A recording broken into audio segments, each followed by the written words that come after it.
Si vous voulez que 2026 soit différent de tout ce que vous avez vécu jusqu'à présent, commencez par apprendre l'organisation, la discipline et le détachement. C'est cela qui construit une vie solide, parce que lorsque l'esprit sort du chaos, la routine s'aligne. Quand la routine s'aligne, la vie cesse d'être une réaction. Le calme apporte la clarté, le focus indique la direction et l'organisation redonne le contrôle. La majorité vit exactement à l'opposé de cela. Dispersée, fatiguée, émotionnellement exposée, réagissant à tout et construisant presque rien. Et pour cette raison, peu importe à quel point elle essaie, elle reste toujours au même endroit. Celui qui choisit de remettre de l'ordre maintenant change la donne. Il grandit, il avance, et il vit 2026 à un autre niveau. Le stoïcisme est direct. La désorganisation vous ronge, votre corps, votre esprit, votre espace. Mais l'organisation vous renforce vos actions, votre constance, votre concentration et votre pouvoir personnel. Dans cette vidéo, vous allez apprendre 7 règles stoïciennes pratiques pour mettre votre vie en ordre et entrer en 2026 avec du focus, une direction et une structure. Et chaque fois qu'il existe une cohérence entre ce que vous rêvez et la manière dont vous agissez, votre vie prospère. C'est cela qui fera de 2026 la meilleure année de votre vie. Allons-y. Première règle. Sache où se situe ton niveau de croissance. Tu veux changer de vie? Alors commence par le point le plus basique et le plus ignoré de tous. Sache exactement où tu en es. Pas là où tu aimerais être, pas là où tu dis être quand tu parles avec quelqu'un, mais là où tu es réellement aujourd'hui. À partir de là, détermine avec honnêteté où tu veux aller, parce que personne ne change de direction sans savoir sur quelle route il se trouve. Les stoïciens faisaient cela en permanence. Ils réexaminaient leur propre vie régulièrement, non pas pour se culpabiliser, mais pour ne pas se mentir. Ils avaient compris quelque chose de simple à propos de l'esprit humain. À l'intérieur de chacun de nous existent 2 forces qui nous poussent à agir chaque jour. L'une est le désir de devenir ce que nous pourrions être. L'autre est la peur de devenir ce que nous avons juré de ne jamais devenir. Tu n'avances pas seulement grâce au futur que tu rêves de construire. Tu es aussi poussé par l'enfer dont tu veux t'échapper. C'est comme marcher avec une corde qui tire vers l'avant et une autre qui brûle dans le dos. Daniel Kahneman, lauréat du prix Nobel d'économie, l'a montré avec clarté. L'être humain ressent la douleur de la perte bien plus fortement que la joie du gain. Perdre fait plus mal que gagner ne motive. Et c'est pour cela qu'éviter de chuter pousse souvent plus que tenter de monter. C'est ici que beaucoup se trompent. Les gens ne craignent que des objectifs, ne parlent que de ce qu'ils veulent conquérir, mais ne définissent jamais clairement ce qu'ils n'acceptent plus de continuer à vivre. C'est pour cela que ton antivision doit être aussi forte que ta vision. Si tu veux plus de contrôle émotionnel, écris-le clairement. Je ne veux plus perdre le contrôle à la moindre discussion, à la moindre provocation, à la moindre chose de travers. Si tu veux prospérer financièrement, sois explicite. Je n'accepte plus de vivre à la limite, de répéter les mêmes erreurs, de dépenser par impulsion et de faire comme si tout allait bien. L'antivision est le portrait du futur que tu refuses de vivre. Elle fonctionne comme une limite intérieure, comme un panneau disant « À partir d'ici, je ne continue plus ». Quand la tentation apparaît, quand l'impulsion surgit, quand l'ancienne réaction veut reprendre le contrôle, tu te rappelles le prix de rester le même. Et cela change le choix avant qu'il ne devienne une action. Quand tu définis avec honnêteté où tu en es aujourd'hui et que tu rends clair qui tu ne veux plus être, quelque chose s'organise à l'intérieur. Les décisions deviennent plus simples. Les excuses perdent de leur force. Tu commences à voir tes schémas avant de retomber dedans. Non pas parce que tu es plus motivé, mais parce que tu es plus conscient. Les stoïciens appelaient cela la lucidité. Ce n'est pas de la dureté, ce n'est pas du pessimisme, c'est de la maturité. C'est comprendre que la vraie croissance ne commence pas par l'excitation. Elle commence par la clarté. Et la clarté naît quand tu arrêtes de te raconter de belles histoires et que tu commences à te regarder avec responsabilité. Alors fais-le sérieusement. Reconnais ton niveau actuel. Définis ce que tu n'acceptes plus de soutenir. Et seulement ensuite, construis la personne que tu veux devenir. Parce que celui qui ne mesure pas où il se trouve répète les mêmes erreurs en croyant avancer. Et voici l'exercice pratique. Écris aujourd'hui, même si ce n'est que quelques lignes, 2 choses. qui tu veux devenir dans les années à venir, et surtout, qui tu refuses de continuer à être. Cet exercice simple crée plus de changements réels que des dizaines de promesses vides.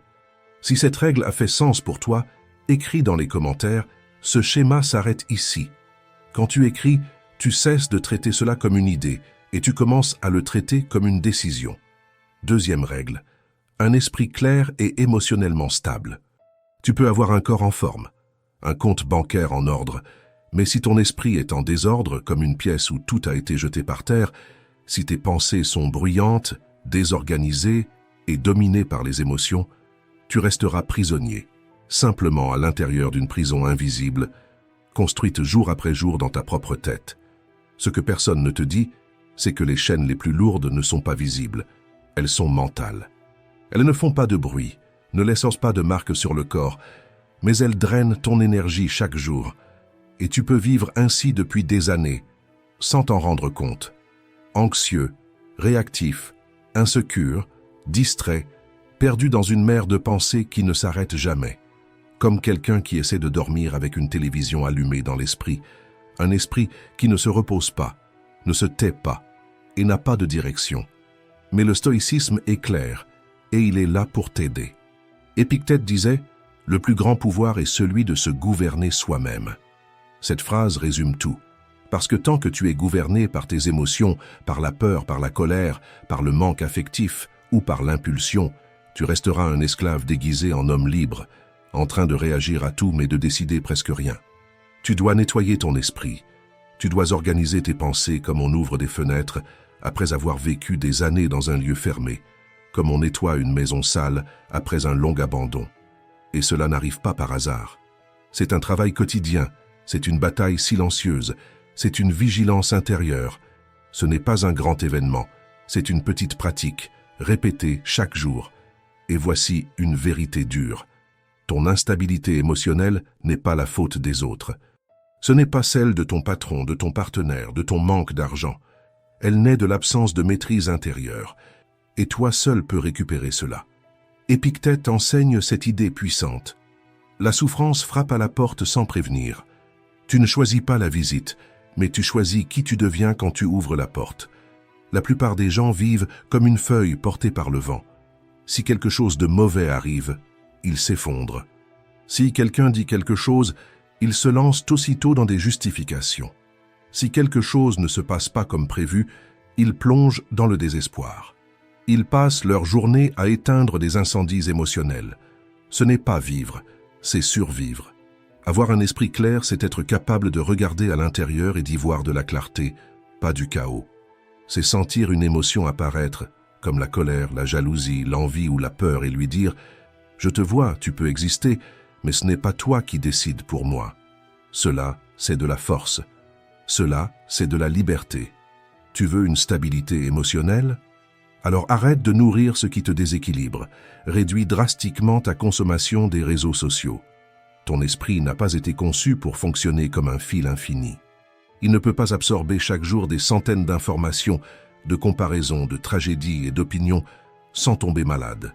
Cela te rend anxieux, agité et de plus en plus éloigné de toi-même. Apprends à rester en silence.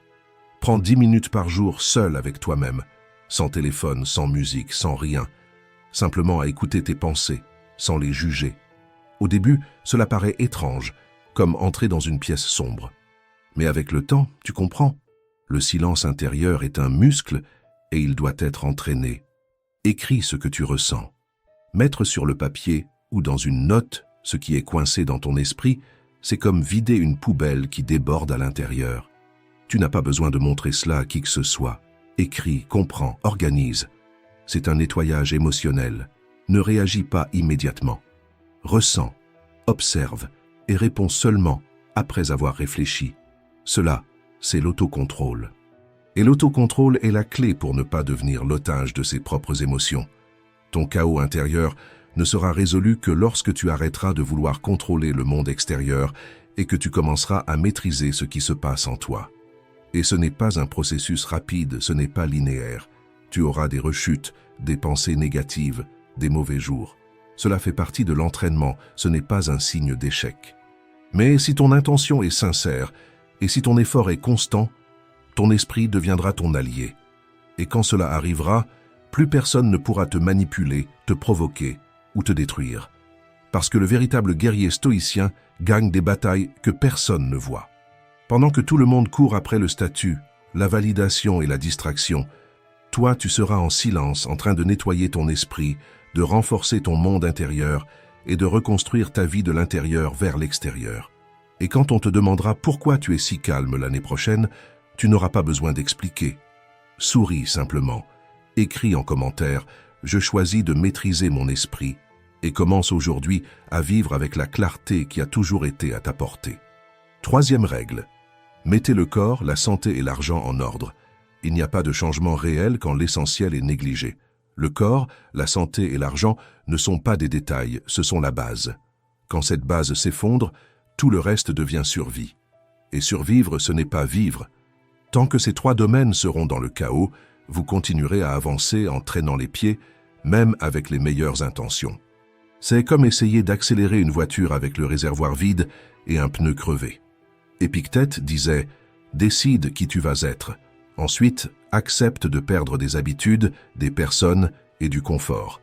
Fais ce qu'il faut pour devenir ta nouvelle version. » Sauf que beaucoup essaient de construire une nouvelle version d'eux-mêmes, sans même réussir à se lever du lit, avec de l'énergie, sans vitalité, avec des douleurs au dos, en dormant mal, en mangeant n'importe quoi et en dépensant de l'argent qu'ils n'ont pas. Ils veulent changer l'esprit, mais abandonnent le corps tous les jours. Et ce n'est pas normal, c'est de l'auto-sabotage.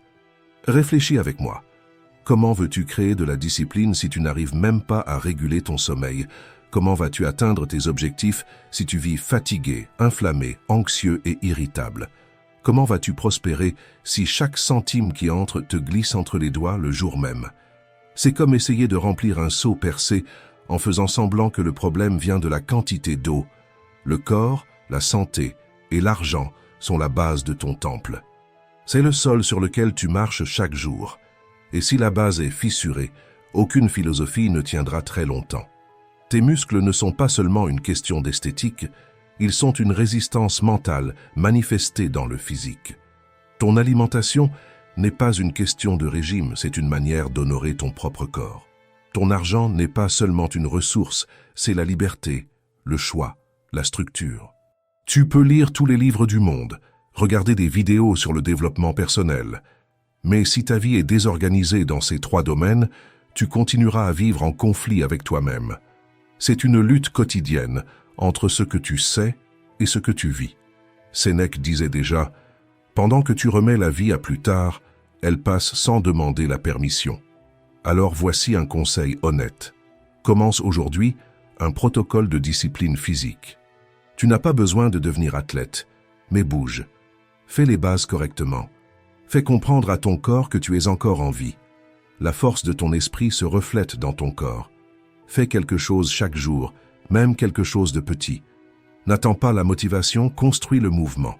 Une course légère de 20 minutes sur le balcon de ta maison, une marche soutenue, quelques exercices au poids du corps sont déjà quelque chose de productif pour ton corps. Le corps réagit vite quand il comprend que tu as repris les commandes. Ne négocie pas avec ton cerveau paresseux. Nettoie ton alimentation. Tu n'as pas besoin d'un régime miracle. Tu as besoin d'arrêter de vivre comme si ton corps était un dépôt d'ordures émotionnelles. Mange ce qui nourrit ta clarté, pas seulement ton plaisir momentané. Organise tes finances. Peu importe combien tu gagnes, ce qui compte, c'est comment tu gères. Dépense moins que ce que tu gagnes. Note, réévalue, élimine les addictions financières. L'argent mal géré devient de l'anxiété accumulée. Si tu n'as pas de contrôle sur ton argent, tu n'auras jamais la paix.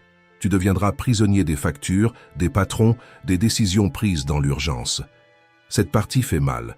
Elle fait mal parce qu'elle nous met face à nous-mêmes, mais tu dois l'entendre. Ce n'est pas normal de vivre fatigué, malade, ruiné et rempli d'excuses. Ce n'est pas un destin, c'est une désorganisation répétée. Tu mérites plus. Mais avant de mériter, tu dois agir comme quelqu'un qui mérite. La majorité des gens ne changera pas, parce qu'elle croit que le temps va tout résoudre. Mais le temps ne guérit rien. Il ne fait qu'exposer ce que tu fais semblant d'ignorer.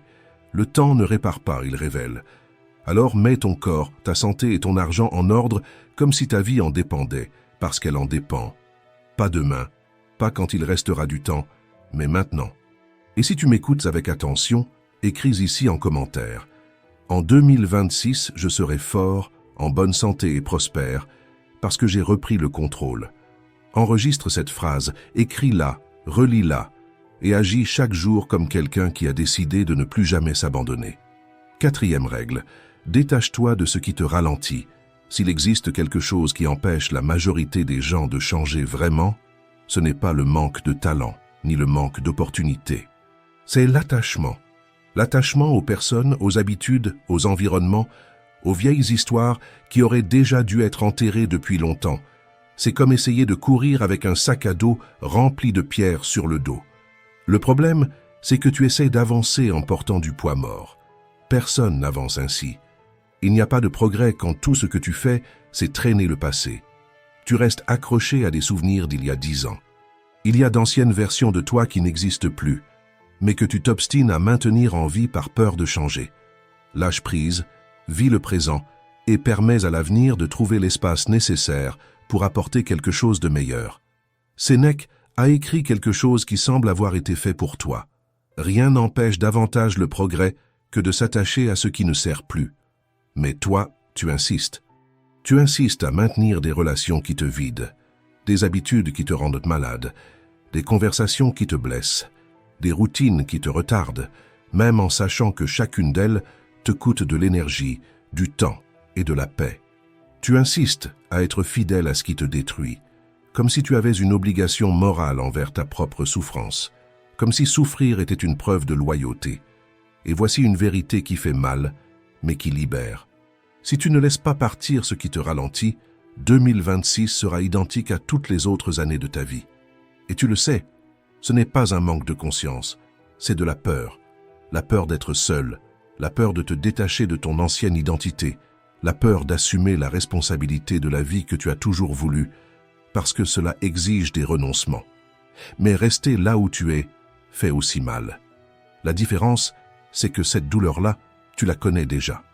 Et ce qui est connu paraît sûr, même quand ça fait mal. Marc Aurèle écrivait « L'obstacle ne bloque pas le chemin, il est le chemin. Traverse-le. » Et bien souvent l'obstacle est précisément ce que tu refuses d'abandonner. Ce n'est pas le monde qui t'empêche d'avancer, c'est ce que tu tiens encore. Alors permets-moi de te poser une question avec une totale sincérité. Qu'est-ce que ou qui tu sais devoir lâcher, mais que tu continues à retenir? Parce que tu le sais, au fond de toi tu le sais. Ça peut être cette amitié qui n'existe que quand tu vas mal. Ça peut être cette relation où tu donnes tout et ne reçois que des miettes. Ça peut être cette pensée répétitive qui te fait douter de toi-même chaque fois que tu essaies d'avancer.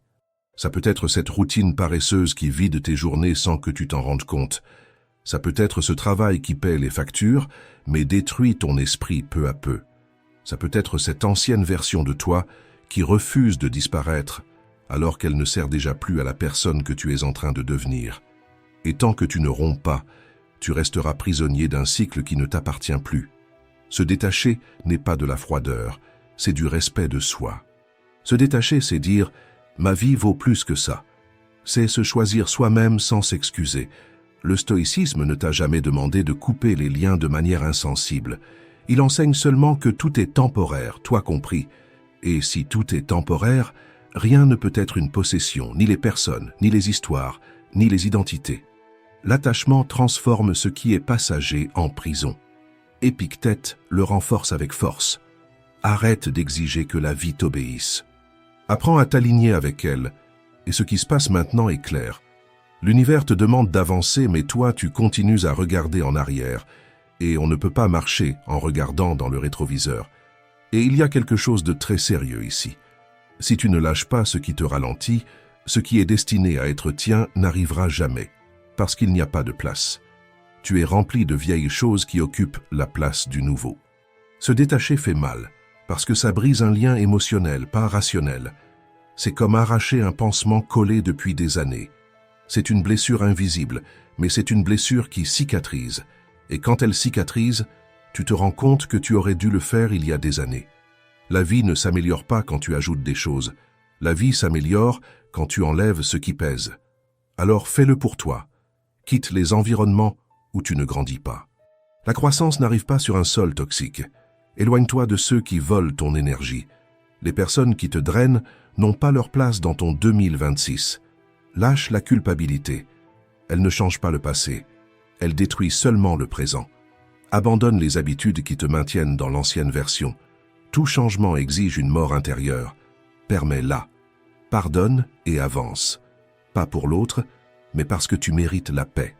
Musonius Rufus disait « Tout ce qui vaut la peine exige une perte avant la récompense. » Et se détacher, c'est exactement ça. Sacrifier l'ancien pour faire de la place à l'extraordinaire.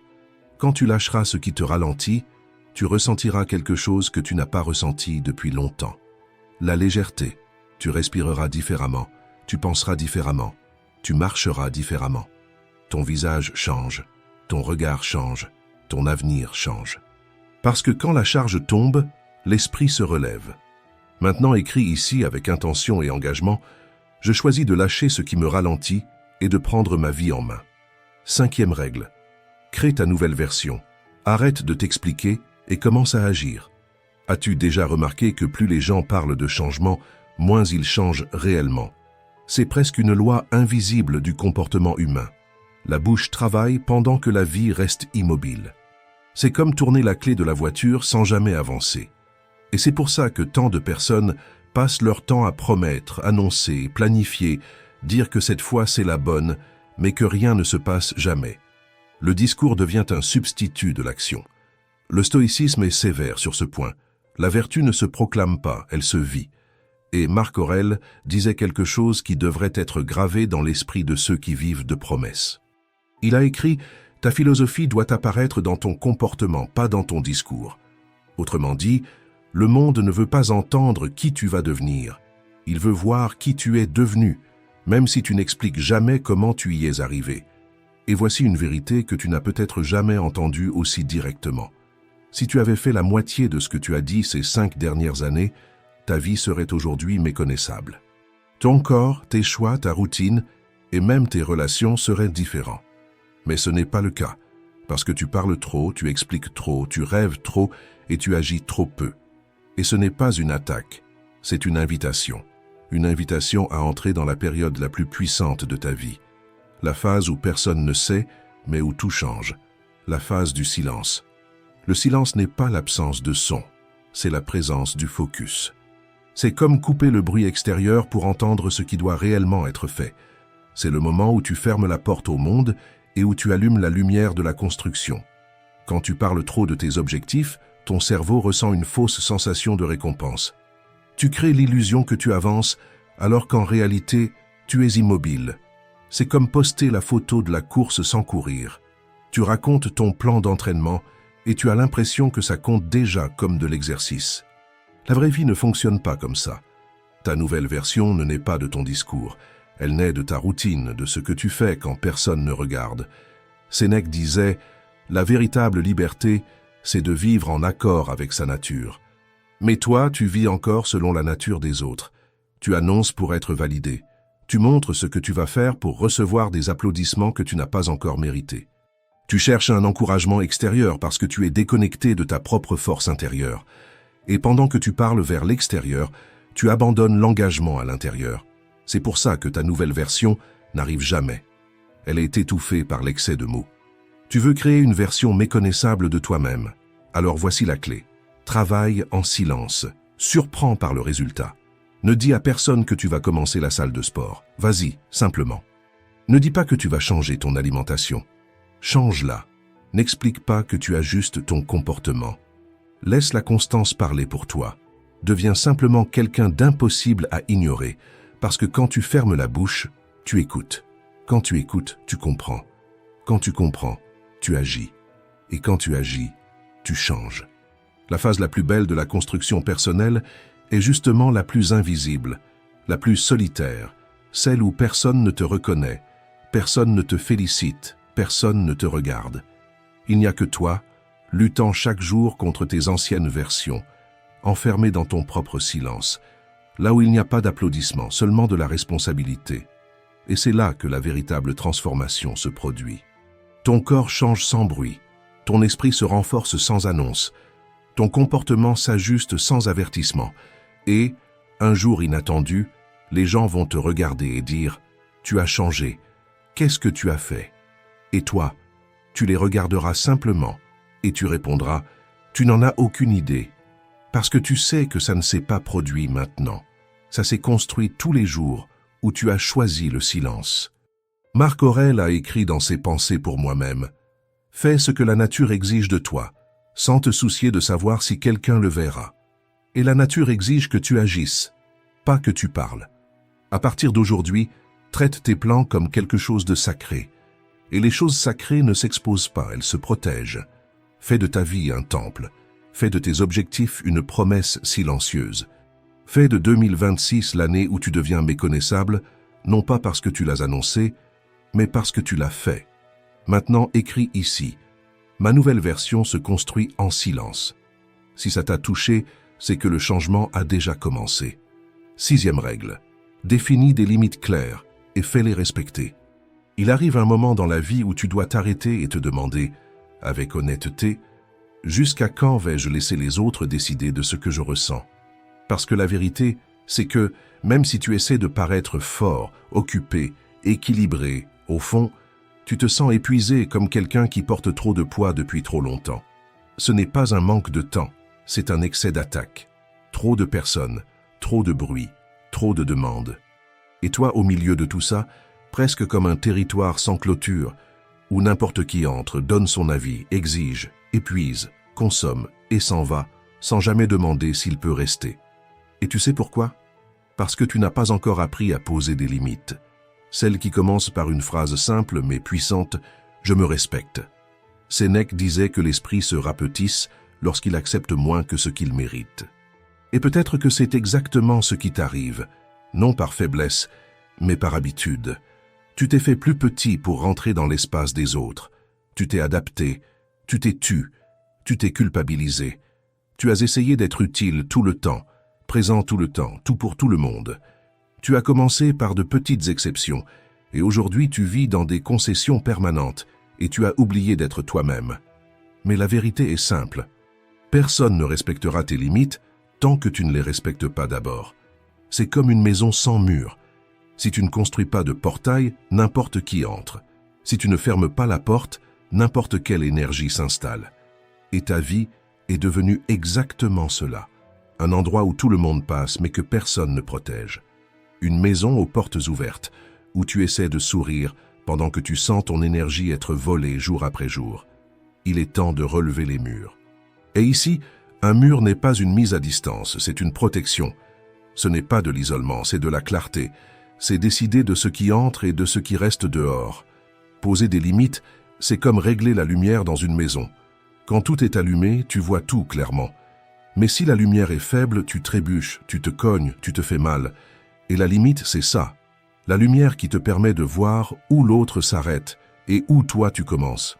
Tu dois avoir le courage de regarder ta vie et d'identifier où se trouvent les fuites, ces endroits par lesquels ton énergie s'écoule sans retour.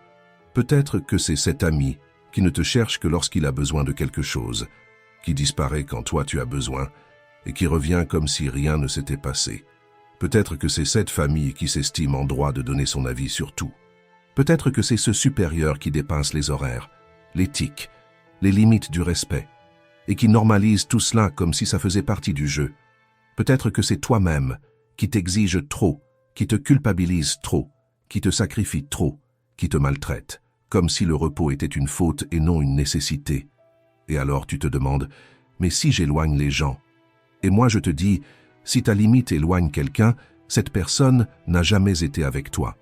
Elle était avec ta permissivité. Les bonnes personnes s'ajustent, les mauvaises se plaignent, mais c'est toi seul qui vis avec les conséquences, et ce sont elles que tu portes dans ton corps et dans ton esprit. Et il faut se rappeler, tu n'as pas besoin de justifier tes limites. Elles ne sont pas une excuse, elles sont un acte d'amour envers toi-même. Commence par de petites choses. Si quelque chose te fait du mal, dis non, même si ça ressemble à de l'égoïsme. Si quelqu'un ne respecte pas ton espace, éloigne-toi, même si ça fait mal. Si tu es fatigué, arrête-toi, même si ça déçoit. Si tu t'es fait une promesse à toi-même, tiens-la, même si personne ne le voit, parce que toi, tu le vois. Les stoïciens défendèrent l'autocontrôle non seulement comme une vertu morale, mais comme un outil de survie émotionnelle. Celui qui n'apprend pas à poser des limites se noie dans les excès des autres. Et toi, tu t'es déjà noyé trop longtemps, en avalant des situations qui n'ont jamais été les tiennes. Pense à cela comme à un jardin. Si tu ne délimites pas le tien, il devient un terrain où n'importe qui peut piétiner. Mais quand tu poses des clôtures, que tu prends soin, que tu tailles ce qui ne sert plus, que tu enlèves les mauvaises herbes, que tu arroses avec calme, il fleurit. Et quand il fleurit, les bonnes personnes s'approchent. Celles qui viennent pour détruire s'en vont parce qu'elles ne trouvent plus d'espace. La vérité, c'est que tu as laissé tes frontières ouvertes par peur de perdre des liens, mais t'es-tu déjà demandé combien de liens tu as perdus avec toi-même, à force de ne pas avoir de limites? Et la guérison commence quand tu décides, une fois pour toutes, de te respecter au-dessus de tout. Marc Aurèle écrivait « Rien n'est plus précieux que la paix intérieure, et celui qui ne protège pas cette paix livre son âme au monde. Ta paix a une grande valeur, mais toi seul peux la protéger, et tu le fais avec des limites claires, silencieuses, fermes. Alors, à partir d'aujourd'hui, traite tes limites comme des portes en fer. Elles n'ont pas besoin d'être criées, elles ont seulement besoin d'être respectées, par toi, en premier lieu. Maintenant, écris ici dans les commentaires. Je me protège avec des limites, parce que 2026 ne sera pas l'année des concessions, ce sera l'année où je vais enfin occuper ma place avec dignité. 7e et dernière règle. Entrez en 2026 avec de la structure, pas avec des promesses. Vous avez déjà remarqué comment chaque fin d'année revient toujours avec la même scène. Des gens réunis, les yeux levés vers un ciel rempli de feux d'artifice, faisant des vœux, des listes, des promesses, presque comme un rituel collectif d'espoir. C'est comme si le bruit des feux essayait de convaincre l'esprit que quelque chose va changer simplement parce que le calendrier a tourné. Ils disent « cette année sera la mienne ». Là, c'est bon, cette fois c'est sérieux. Mais ensuite arrive janvier. La vie reprend, le réveil sonne, les factures arrivent, les exigences reviennent, et la réalité ne négocie pas avec des promesses. Les vieilles habitudes reviennent, et avant même la mi-janvier, tout a déjà été englouti par la routine de toujours. Non pas parce que la personne est faible, mais parce que rien n'a été soutenu. Une fois de plus, la promesse a été plus grande que la structure. Une fois de plus, la motivation a battu la discipline.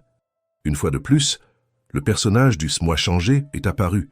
Plein de discours, mais le protagoniste n'est jamais arrivé dans la pratique. Sénèque disait « C'est quand les vents contraires soufflent que l'on découvre qui a construit sa vie sur des piliers et qui l'a construite sur des promesses. Et 2026 fera souffler des vents, soyez-en certains. Chaque année en souffle. Il y aura des imprévus, des pressions, des doutes, des tentations, des chutes. Et la seule chose qui vous maintiendra debout ne sera ni les phrases motivantes enregistrées sur votre téléphone, ni l'enthousiasme de janvier, mais la structure invisible que vous aurez construite en silence au cours des mois précédents. La majorité entrera en 2026 avec l'esprit rempli d'objectifs, mais la vie pleine de failles. Vous, non. Vous entrerez avec une base, avec des briques, avec des fondations, avec un sol ferme sous les pieds. Comme quelqu'un qui sait où il pose le pied, même dans l'obscurité. Mais qu'est-ce que cette structure? La structure, c'est ce qui soutient votre vie, même lorsque vous êtes faible. C'est ce qui vous maintient debout quand l'élan ne vient pas. C'est ce qui garantit que vous continuez d'avancer même sans envie. C'est la routine qui fonctionne les bons jours comme les jours difficiles. C'est la somme d'habitudes qui ne dépendent pas de l'émotion. C'est de la discipline, du focus et de la conscience organisée comme une armée. Sans cri, sans spectacle, simplement en fonctionnement. Et soyons honnêtes, vous n'avez pas besoin d'une révolution. Vous avez besoin d'un plan basique, bien conçu et bien exécuté. Un plan que vous suivez même lorsque vous n'êtes pas inspiré, parce que l'inspiration passe, la structure demeure. Vous avez besoin d'une heure pour vous lever et de la respecter. D'une routine physique minimale pour maintenir le corps actif. D'un système simple d'organisation, même un carnet suffit s'il est utilisé. D'une limite claire pour les réseaux sociaux. D'une routine de lecture, même si ce ne sont que 10 pages par jour. D'une révision hebdomadaire, d'une planification mensuelle, d'une révision des objectifs tous les 3 mois, d'un engagement envers votre évolution qui ne dépend pas de l'humeur. Ça, c'est de la structure. Et savez-vous ce qu'est aussi la structure? prendre soin de votre environnement, l'endroit où vous vivez, la table où vous travaillez, le silence que vous créez. Tout cela façonne votre mentalité comme le sol façonne la manière de marcher. Vous voulez être plus concentré, mais vous vivez dans un espace désordonné, bruyant, réactif. Vous voulez être discipliné, mais vous laissez tout à portée de vue. Le téléphone, la télévision, les notifications. Vous voulez être en bonne santé, mais vous ne planifiez pas vos repas. Ce n'est pas que vous n'y arrivez pas, c'est que vous ne vous équipez pas pour y arriver. Épictète disait « Celui qui ne se gouverne pas lui-même vit sous le commandement de tout ce qui l'entoure. » Et vous ne devenez maître de vous-même que lorsque vous structurez votre vie comme un commandant, lorsque vous cessez d'attendre l'envie et commencez à construire une routine où l'envie n'est même plus nécessaire. Avez-vous déjà remarqué comme les personnes les plus fortes sont discrètes, comme elles ont un calme différent? C'est parce qu'elles ne vivent pas à l'impulsion, elles vivent d'une structure invisible. Elles ne discutent pas avec la journée, elles exécutent. La plus grande force est celle que vous construisez quand personne ne regarde. La structure que vous érigez quand le monde pense que vous êtes simplement dans votre coin. C'est quand personne ne vous met la pression et que, malgré tout, vous vous la mettez. C'est quand personne ne voit mais que vous faites, parce que ce n'est plus une question de prouver, c'est une question de devenir. Et voici une analogie simple. Imaginez que votre vie est une maison. Chaque fin d'année, vous mettez de belles lumières, vous faites des promesses, vous peignez la façade, mais la plomberie est cassée, la base est fragile, le câblage est défectueux. La première pluie ne pardonne pas l'esthétique. En 2026, vous n'allez pas décorer la façade, vous allez rénover la structure. Vous allez réparer de l'intérieur vers l'extérieur. Vous allez renoncer à l'apparence pour vous concentrer sur l'essence. Vous allez construire une routine où chaque jour compte, chaque action compte, chaque choix résonne. Et ne vous trompez pas, vous allez trébucher, échouer, avoir de mauvais jours. Mais avec de la structure, vous vous relevez plus vite. Vous vous réorganisez avec plus de légèreté. Vous revenez sur les rails sans drame, sans culpabilité, sans chaos, parce que votre nouvelle vie ne dépend plus de la chance, elle dépend de la stratégie. Marc Aurèle a écrit dans ses pensées « Si c'est supportable, alors supporte. Si ce ne l'est pas, cesse de te plaindre. » Les deux chemins sont sous votre contrôle. Et 2026 sera sous votre contrôle, non pas comme une année parfaite, mais comme une année construite avec conscience. Alors la question finale n'est pas « Quels sont vos objectifs pour la nouvelle année ?» La bonne question est « Quel type de vie allez-vous structurer en silence pour qu'aucun vent ne vous fasse tomber ?» Parce que des promesses, tout le monde en fait, mais seuls les rares construisent en silence pour récolter en paix. Que ce soit votre nouvel engagement. Parce que celui qui arrive jusqu'ici n'est pas n'importe qui. C'est quelqu'un de prêt à devenir méconnaissable. Pas pour les autres, mais pour son propre passé. Et peut-être que c'est votre moment. Marc Aurèle disait « Tu as été fait pour agir comme un être rationnel et digne. Pourquoi donc t'abaisses-tu » Et vous, de l'autre côté, vous connaissez déjà la réponse, parce que votre esprit réclame le changement depuis longtemps. Ce qui manque maintenant, ce n'est pas de savoir quoi faire, c'est de faire même sans être prêt. Et si cette vidéo a touché votre esprit d'une manière ou d'une autre, ne laissez pas cela devenir un simple éclair de lucidité oublié. Abonnez-vous à la chaîne, laissez votre like et écrivez dans les commentaires « Assez de promesses, il est temps de structurer ». Si vous êtes resté jusqu'à la fin, c'est que quelque chose en vous a déjà décidé de changer, et c'est cette décision qui vous fera vivre la meilleure année de votre vie. Merci d'avoir regardé.